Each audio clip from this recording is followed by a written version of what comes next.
Hello student, তোমরা যারা ক্যালকাটা ইউনিভার্সিটির আন্ডারে 6 সেমিস্টারে এমডিসি কোর্স অর্থাৎ পাস কোর্সের ছাত্রছাত্রী আছো এবং তোমাদের ইতিহাস সাবজেক্টটা মাইনর সাবজেক্ট হিসাবে আছে, তোমাদের জন্য আজকের ক্লাসটা খুবই গুরুত্বপূর্ণ। আজকের ক্লাসে তোমাদের MN5 পেপার অর্থাৎ হিস্ট্রি অফ ইন্ডিয়া 1206 থেকে 1526 এই পেপার থেকে একটি মোস্ট ইম্পর্টেন্ট বড় প্রশ্নের উত্তর নিয়ে আলোচনা করব। প্রশ্নটা হচ্ছে, আলাউদ্দিন খলজির বাজার দর নিয়ন্ত্রণ বা মূল্য নিয়ন্ত্রণ নীতি সম্পর্কে আলোচনা করো। মোস্ট ইম্পর্টেন্ট প্রশ্ন। এবং তোমাদের এই সেমিস্টারে মাইনর পেপারের যে দুটি কোড, একটা হচ্ছে MN5 এবং আরেকটি হচ্ছে MN6, এটা তোমরা কিন্তু মাথায় রাখবে। দেখো অ্যান্সারটা দেখো, দিল্লির সুলতানি সাম্রাজ্যের ইতিহাসে আলাউদ্দিন খলজির শাসনকাল তার অভিনব অর্থনৈতিক সংস্কার, বিশেষ করে বাজার দর নিয়ন্ত্রণ নীতির জন্য স্মরণীয় হয়ে আছে। মধ্যযুগীয় ভারতের অর্থনীতিতে রাষ্ট্রীয় হস্তক্ষেপের এটি ছিল এক নজিরবিহীন ঘটনা। ঐতিহাসিকদের মতে এই নীতির পশ্চাতে কোনো জনকল্যাণমূলক উদ্দেশ্য ছিল না, বরং মঙ্গল আক্রমণের ভীতি এবং অভ্যন্তরীণ সাম্রাজ্য বিস্তারের আকাঙ্ক্ষায় সুলতানকে এই কঠোর অর্থনৈতিক পদক্ষেপ গ্রহণে বাধ্য করেছিল। এবার হচ্ছে প্রথম পয়েন্ট, সামরিক প্রয়োজনীয়তা ও প্রেক্ষাপট। আলাউদ্দিন খলজির মূল্য নিয়ন্ত্রণ নীতির মূল ভিত্তি ছিল সামরিক প্রয়োজনীয়তা। মঙ্গল আক্রমণ প্রতিরোধ এবং ভারত জয়ের জন্য সুলতানের একটি বিশাল ও স্থায়ী সেনাবাহিনীর প্রয়োজন ছিল। ঐতিহাসিক দেখো ফিরিস্তার মতে, ঐতিহাসিক ফিরিস্তার মতে তার সেনাবাহিনীতে 4,75,000 অশ্বারোহী ছিল। এত বিশাল সেনাবাহিনীকে উচ্চ হারে বেতন দেওয়া রাজকোষের পক্ষে অসম্ভব ছিল।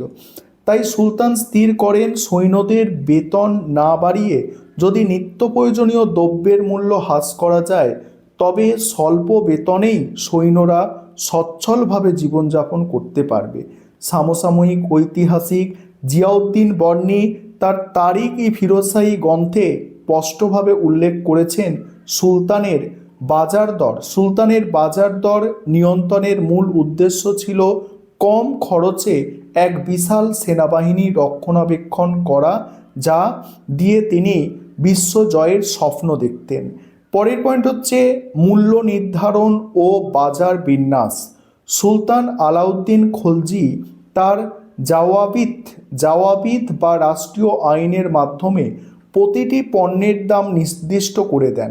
খাদ্যশস্য থেকে শুরু করে ঘোড়া, দাসদাসী, এমনকি ছুঁচের মতো ক্ষুদ্র পণ্যেরও দাম বেঁধে দেওয়া হয়। তিনি দিল্লিতে 4টি প্রধান বাজার স্থাপন করেন। 1 নম্বর হচ্ছে শস্য বাজার বা মান্ডি, বস্ত্র ও বিলাস দ্রব্যের বাজার, যেটাকে বলা হতো সারাই আদল, ঘোড়া, গবাদি পশু ও দাসের বাজার, এটা 3 নম্বর। 4 নম্বর হচ্ছে সাধারণ নিত্য প্রয়োজনীয় বাজার। আশ্চর্যের বিষয় হলো, এই নির্ধারিত মূল্য ছিল অপরিবর্তনশীল, অর্থাৎ বাজারে পণ্যের যোগান বা চাহিদা ওঠানামার সত্ত্বেও সুলতান নির্ধারিত দামের কোনো পরিবর্তন হতো না। পরের পয়েন্ট, কঠোর প্রশাসনিক ব্যবস্থা ও সরবরাহ শৃঙ্খল। এই পয়েন্টটা নিয়ে আলোচনা করব। তার আগে যে বিষয়টা তোমাদের বলার আছে, তোমাদের জন্য অনলাইন কোচিং ক্লাস চলছে। তোমরা যারা পেড ব্যাচে অ্যাডমিশন নিতে ইচ্ছুক বা আমাদের থেকে স্টাডি মেটেরিয়াল পারচেস করতে চাইছো, অবশ্যই তোমরা স্ক্রিনে দেওয়া নম্বরে যোগাযোগ করবে। দেখো এই পয়েন্টটা দেখো, এই নীতি কার্যকর করার জন্য সুলতান অত্যন্ত কঠোর প্রশাসনিক ব্যবস্থা গড়ে তোলেন। সাহানি মান্ডি ও দিওয়ান-ই রিয়াসাত নামক উচ্চপদস্থ কর্মচারীরা রাজার তদারকি করতেন। ব্যবসায়ীদের নাম নথিভুক্ত করা বাধ্যতামূলক ছিল এবং ফটকাবাজি বা মজুতদারি কঠোরভাবে নিষিদ্ধ ছিল।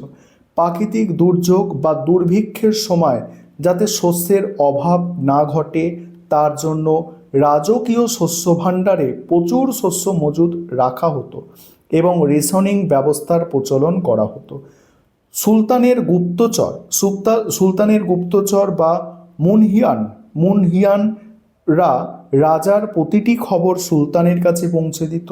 ওজন কম দিলে বা নিয়ম লঙ্ঘন করলে সুলতান অপরাধীদের দেহ থেকে সমপরিমাণে মাংস কেটে নেওয়ার মতো নৃশংস শাস্তির বিধান রেখেছিলেন।